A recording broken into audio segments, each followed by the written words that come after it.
పెళ్ళైనా పండగైనా వేడుక ఏదైనా పట్టుచీరల ప్రత్యేక వేదిక వారాహి సిల్క్స్. సాంప్రదాయానికి సౌందర్యానికి వారధి. నమస్తే, నేను Keshav. Welcome to Suman TV. Andhra Pradesh ఉప ముఖ్యమంత్రి పవన్ కళ్యాణ్ మరొకసారి బంగ్లాదేశ్ ఇన్సిడెంట్స్ పైన స్పందించారు.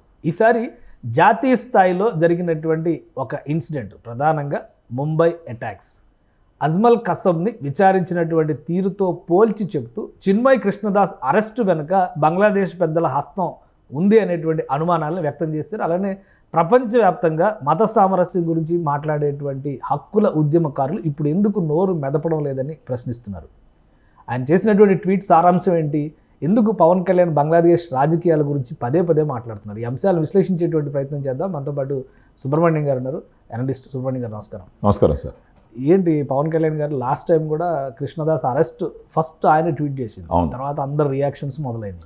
సో ఇప్పుడు మళ్ళీ అదే టాపిక్ రైజ్ చేశారు. రెండు ఇన్సిడెంట్స్ని పోలిక చెప్తున్నారు. ఏ విధంగా చూడాలి అంటే సార్, ఆయన ఏం మాట్లాడుతున్నాడు అంటే, ఇప్పుడు కసబ్ విషయం అందరికీ తెలిసిందే సార్. 2008 నవంబర్ నెలలో మన బాంబేని రక్తపు మడుగులో ముంచి లేపినాడు.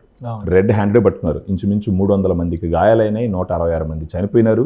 వాళ్ళలో 26 మంది ఫారినర్స్, ఒక 20 మంది మన భద్రతా బలగాలకు సంబంధించిన వాళ్ళు. ఆ విధంగా వచ్చి దేశం మీద యుద్ధం చేసినటువంటి ఒక టెర్రరిస్ట్ని మన భారతదేశం ఏ విధంగా ట్రీట్ చేసింది? కేవలం మైనారిటీకి సంబంధించినటువంటి ఒక నాయకుడు, ఒక ప్రీస్ట్ మాకు అన్యాయం జరుగుతుందని వాయిస్ రైజ్ చేసినప్పుడు బంగ్లాదేశ్లో, ఆయనకి జరుగుతున్నటువంటి ఆ గవర్నమెంట్ నుంచి ఆయనకి ఎదురవుతున్నటువంటి సవాళ్ళ గురించి కంపేర్ చేస్తూ మాట్లాడాడు. అప్పుడు కసబ్ గురించి చెప్తూ, ఇంత చేసినటువంటి కసబ్కి కనీసం 2008 నవంబర్ నుంచి అతనికి ఉరిశిక్ష పడేటప్పటికి 2012 నవంబర్ అయిందనమాట. ఇంచుమించు 4 సంవత్సరాల పాటు అతనికి భాష రాకపోతే మధ్యలో ట్రాన్స్లేటర్ని పెట్టినారు, అతనికి లీగల్ సపోర్ట్ ఇచ్చినారు, అతనికి సుప్రీంకోర్టుకి అప్పీల్ చేసుకునే వెలుసుబాటు కల్పించినారు. తర్వాత ఈవెన్ రాష్ట్రపతికి క్షమాభిక్ష పెట్టడానికి పిటిషన్ పెట్టుకునే దానికి కూడా అవకాశం ఇచ్చినారు.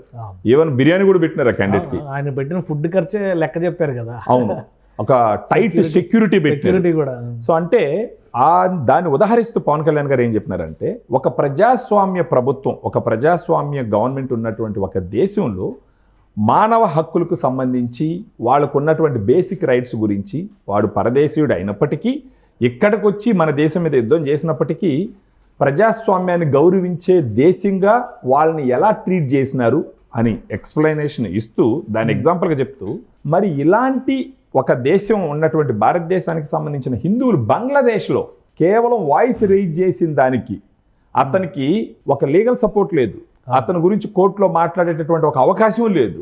దీన్ని రెండిట్లో ఉదాహరిస్తూ ఈ సూడో సెక్యులర్స్ అంటే ఏదన్నా ఒక మతానికి సమస్య వచ్చినప్పుడే మీరు మాట్లాడతారా, వేరే మతానికి సంబంధించి మైనారిటీ అయినప్పుడు వాళ్ళకి అన్యాయం జరిగేటప్పుడు మీరు నోరు మెదపరా? అంటే ఒక భూభాగం మీద న్యాయానికి ఒక మొహం ఉంటుందా, ఇంకొక భూభాగం మీద న్యాయానికి మరొక మొహం ఉంటుందా?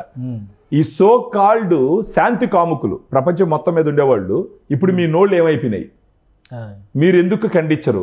అక్కడున్న ప్రజలకి ఈ హ్యూమన్ రైట్స్ అప్లికేబుల్ కాదా, ప్రజాస్వామ్యం అప్లికేబుల్ కాదా అని చెప్పేసి మాట్లాడుతూ ఆయన ఒక మాట చెప్పినాడు, ప్రతి ఒక్కరూ దీన్ని ఖండించాలా, ప్రపంచంలో ఉన్న ప్రతి ఒక్కరూ దీన్ని ఖండించాలా, it is a call for action to the world అని చెప్పేసి గట్టిగా మాట్లాడడం జరిగింది సార్. అంటే ఇప్పుడు అక్కడ ఆల్రెడీ లీగల్ ఆస్పెక్ట్లో చూస్తే కనుక ఆయన అన్ని రకాలుగా బెయిల్ నిరాకరించారు.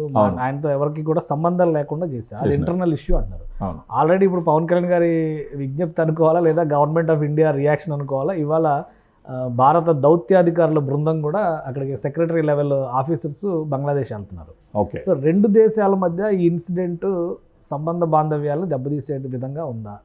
ఖచ్చితంగా ఉంటుంది కదా సార్. ఫర్ ఎగ్జాంపుల్ ఇప్పుడు హిందువులు, అది కాకుండా బంగ్లాదేశ్కి మనకి ఎప్పటి నుంచో సంబంధాలు ఉన్నాయి. మనం దానం చేసినాం సార్ వాళ్ళకి స్వతంత్రం. అలాంటి హిందువులు మైనారిటీ అయినప్పుడు కనీసం ఇవ్వాల్సిన మానవ హక్కుల గురించి కూడా వాళ్ళు పట్టించుకోకుండా, మామూలుగా ఒక మనిషిని ట్రీట్ చేసే విధానం కూడా వాళ్ళు ఫాలో అవ్వకుండా, అది కాకుండా మహమ్మద్ యూనస్ గారు నోబెల్ ప్రైజ్ శాంతి బహుమతి తీసుకున్నాడు ఆయన. అలాంటి నేపథ్యం ఉన్న ఆయన ఈ విధంగా ట్రీట్ చేయడం ఖచ్చితంగా ఇది సీరియస్గా చూడాల్సినటువంటి విషయం. పవన్ కళ్యాణ్ గారు దీన్ని వదిలేదు సార్. మొదటి నుంచి మీరు అన్నట్టు ఇది 3వ సారో 4వ సారో దీని గురించి మాట్లాడుతున్నాడు. అవును. అంటే దాంట్లోనే ఆయన చిత్తశుద్ధి కనపడుతుంది. And it is a message to Indian government కూడా. ఈవెన్ మమతా బెనర్జీ గారు కూడా రీసెంట్గా ఎందుకు ప్రైమ్ మినిస్టర్ సైలెంట్గా ఉన్నాడు దీని మీద అని చెప్పేసి మాట్లాడడం జరిగింది. అవును.